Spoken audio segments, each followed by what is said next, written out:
Greetings, brave adventurers, and welcome back to the channel. Eric's UK here. It's just a short one this time. It's a continuation of the campaign that I'm running, which we played 2 weeks ago. I've just been full of cold and nothing COVID related, thankfully, but it's basically meant it's really very difficult to try and talk and do a video. Pardon me. Yeah, it's been 2 weeks since we last played, and we got everybody back together. If you remember last time, we were actually down a player. He didn't want to turn up due to possible COVID sort of concerns. But this time we had everybody back together. So we kind of had to blag them, the missing party members joining. So if you remember, we left them exploring a underground chamber where some more of the under the Chateau d'Aeons, the House of Ages, looking for clues as to about this cult and everything else, and facing strange, horrible, wiggy, primordial things. Two of the party had been infected by whatever their flesh warping is, and had basically become, the injuries had sprouted arms and tentacles and things, and basically they were considered permanently entangled.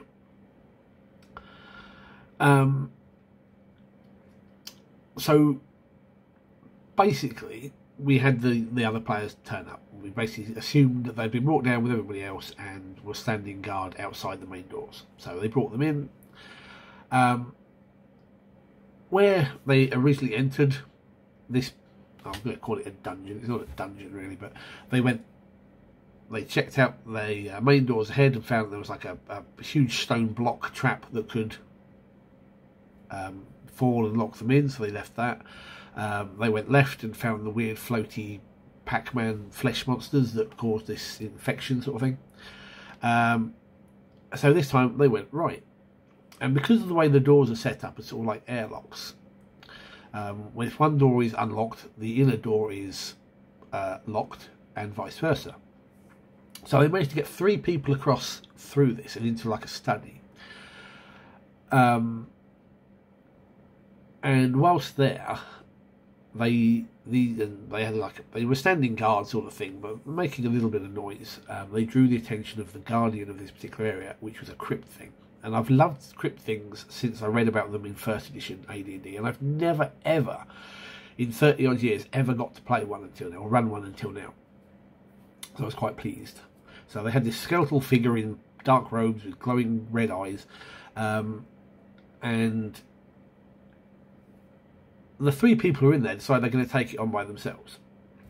And the first thing it does is basically go warm and teleport. One of the party passes his save and he ends up staying put. I forget who. I think it was the paladin actually.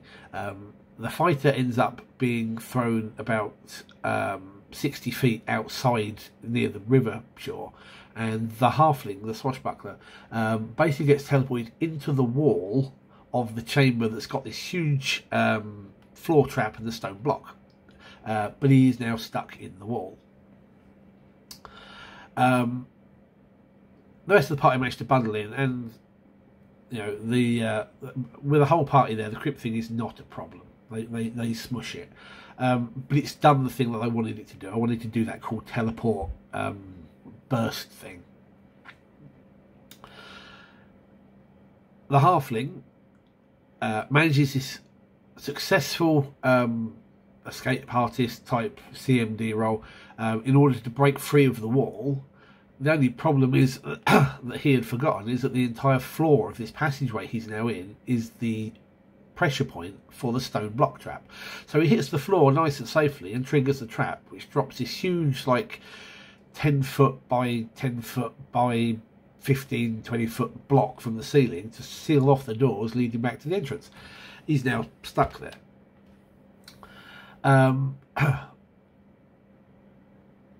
The rest of the party, however, have no idea where he's gone, and they're searching this study and the room beyond, which is like a bedroom sort of alchemy lab. And they learn about flesh warping. And they learn that whoever was down here, basically that was their original experiment. But they had decided to expand on it and had used some unpleasant magics to call upon something that they shouldn't have done. And that's how, you know, you get the basis of how the family, the cultists, got into this worship of the primordials. It's not a huge clue, but it gave them something. Anyway, they come back out and they find the halfling trapped behind this stone block. And they come up with the idea that there's enough room in this passageway beyond it that they could potentially knock the block down and not hurt him. Bear with me for a moment. Sorry about that. So that's what they do. They get the catfolk shifter to leap up, grab hold of like the wall, and basically swing, jump sort of back and forth until the block topples over, narrowly missing the halfling. However, in the meantime, the halfling has been listening at this door, and he's hearing, partly real, partly in his head, this feminine voice basically telling him to open the door, and all, you know, everything he wants to know will be revealed. He's not a compulsion effect or anything like that, and he's not daft enough to do this. He is daft as a character, but he's not that daft. So once the party are in, they clamber over the block, blah, blah, blah. They unlock the door and they find this chamber, which is basically a fleshy hell. The walls, floor, and ceiling are coated in like this pulsating raw muscle organs and things. There's strands of flesh and what have you, viscera, stretching across the room. And in the middle of this is this, all as one, is this vaguely androgynous but feminine outline. No features or anything like that. And that's where this voice is coming from. And she basically says, you know, if they come to it and become one with it, they'll learn the secrets of the universe, sort of thing. And that was a charm effect, and they all passed. Actually, no, I think one of them did fail. I think the Slayer failed, thinking about it, and he walked up, but the rest of them managed to basically, once he got hit by this thing, it starts trying to merge him into it, and eventually it snaps him free of it. He's being consumed almost. But the party have done exactly what this thing wanted. It wanted the doors open. It's bound to this room as long as the doors are shut. Now the doors are open, it tries to make a flee for it. They manage to recover the Slayer before he gets digested, and they basically wail on her. And it's a brief fight, but it's, you know, there's a lot of damage being thrown around on both sides before they finally like bring her down, and all this fleshy stuff just melts and goops and what have you away. That was kind of the big bad of this particular bit. Anyway, they've searched the area, and they come back out, and they go upstairs, and they're like, well, we didn't really find anything in there. And I thought, well, that's a bit odd, because A, down below, you found out about how the original cult member, the head of the family, learnt of this stuff. He was involved in flesh warping and somehow made contact with this primordial. And it's through the primordials that this has all begun to happen, and they've told people that they shouldn't have told, and that's where you've got these splinter cults.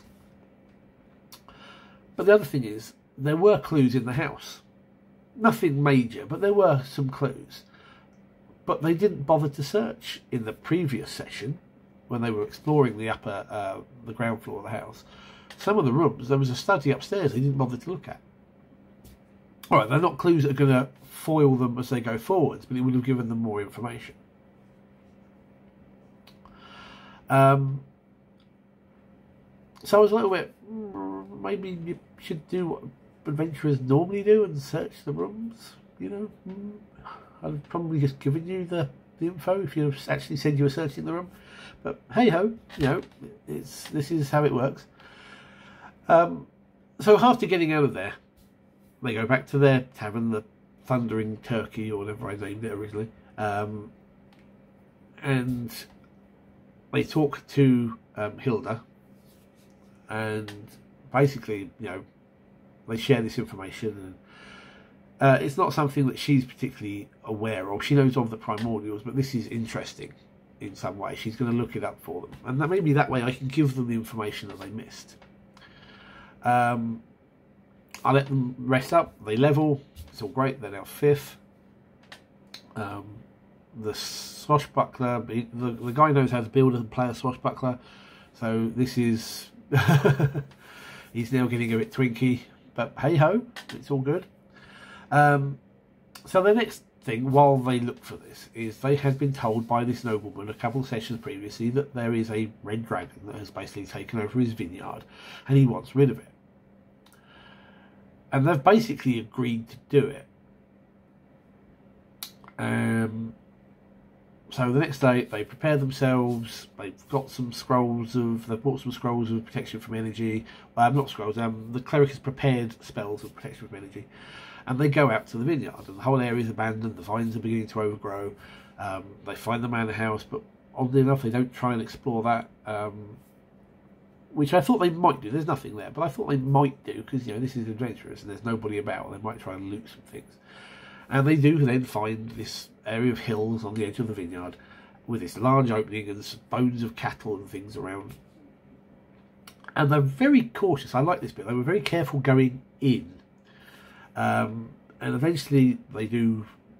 Well, it's really weird. They said they left the 2 fighters outside, the paladin and the fighter outside, while everybody else, the swashbuckler, the cleric, and the slayer, go in, and the shifter.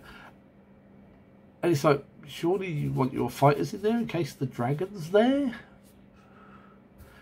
Anyway, the one thing they do per case, this is not a massive dragon. This is probably, you know, medium size at best, the size of a large horse. And sure enough, inside they do find this oversized nest. And the floor is a little unstable, they realise. So they can't go running around. They've got to be careful. Anyway, this dragon is sort of like hanging up on the wall. You know, with its senses, it knew they were coming. It heard them a long way off, and it can see in the dark, and it can sense them. And all this. Anyway, a fight ensues. The 2 of the characters leap into the nest, only to find that there's some sort of weird reddish powdery stuff all over the inside. And then they realise that the dragon isn't red. It's actually like a copper colour. It's just covered in this weird red powdery thing.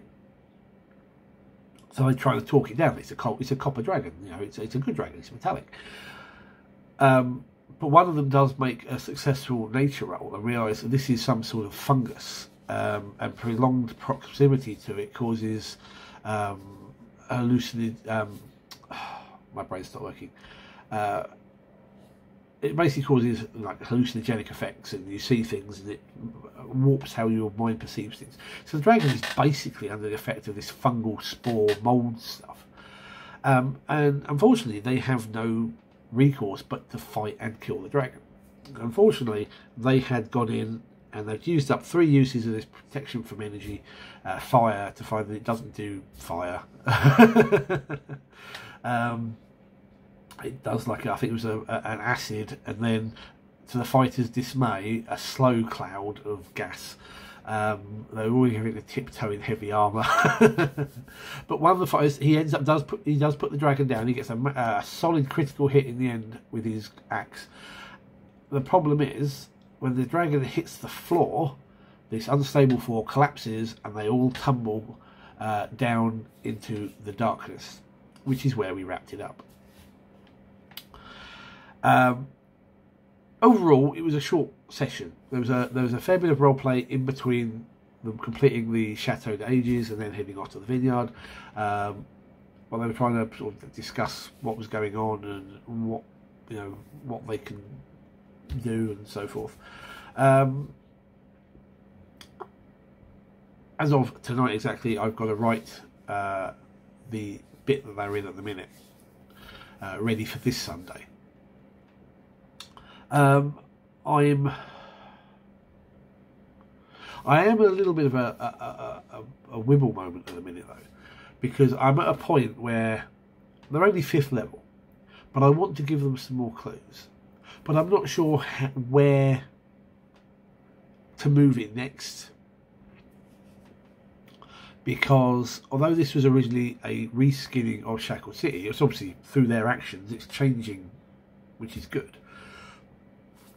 So what can I do now to give them some more clues or what have you, without revealing it all too soon? I mean, they're nowhere near capable of dealing with this threat yet, so I don't want to give too much away. What I might do is sort of go, what sort of clues are you looking for? I might ask the players that specifically and see where that goes, if they give me some ideas where the party can, where I can take the party next, or where they can take themselves, to be more exact. Anyway, that's where we're up to at the moment. It was a good session. It was good laughs, some fearful moments, which is always good, and I'm looking forward to see where the game goes for this weekend. Anyway, that's where we're at. Anyway, they've tumbled into the darkness with the dragon's nest. Hopefully they will recover the treasure at the bottom and find their way out of these caverns below. I'm not carrying on slightly. I'm not sure whether to make this just like a cave dungeon bit, or whether to actually include something about the cult under here. The dragon is really just a little extra to get you some treasure, some XP. And I don't really want the nobleman to be part of the cult, but I might see about finding something under here that they can use. Maybe give them the clues that they missed before. Anyway, just random thoughts there. Anyway, thank you for watching, guys. I hope you enjoyed it. I know I waffle a little bit during these, but hey, it's cool. Anyway, if you'd like to give us a thumbs up and hit the subscribe button, it would be really helpful. Any comments, drop them down below. Any ideas where I can take them next? You guys could help influence the campaign as well, you know. Anyway, thank you for watching, and I look forward to seeing you next vid. Until then, take care, guys. Good gaming.